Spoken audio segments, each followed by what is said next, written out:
ఇంకేం రోజులు ఇస్తావా పైసలు? ఏమైందిరా? ఏం లేదురా, తన ఫైనాన్స్కి పైసలు తీసుకున్నా 2 నెలలు 3 నెలలు కట్టలేదు.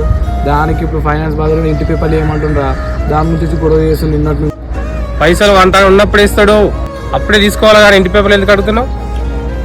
ఎన్ని రోజులు ఆగాలి? నువ్వైతే ఒప్పుకుంటావు ఎన్ని రోజులు అయితే? ఆగాలే కానీ ఇంటి పేపర్లు అడుగుతావా? వడ్డీకి పైసలు వేయడమే తప్పు, ఇంటి పేపర్లు అడుగుతాడు. కిరేషన్ అప్పుడు తీసుకొని కలెక్టర్ ఆఫీస్ పోరా, ఏం చేస్తా నేను చూస్తా, ఏం మీకు చూస్తా. వాడు ఎన్ని రోజులు వేయకుండా ఉంటాడో చూస్తా, నువ్వు ఎన్ని రోజులు వాడిని కాపాడుతావో చూస్తా. చూసుకోపోరా, నేను అట్లా చాలా మంది చూసిన. సరే చూస్తా. ఏమైంది, నువ్వు మా ఇంటి సైడ్ వచ్చినా మన పని అరా నీకు? నీకోసం వచ్చినారా?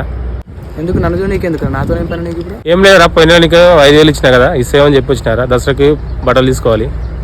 ఇప్పుడు తన పైసలు లేవు. అప్పు తీసుకున్నా కానీ ఇంటికి చేత కదరా? లేవన్నా కానీ మీరు ఇచ్చిపెట్టరారా?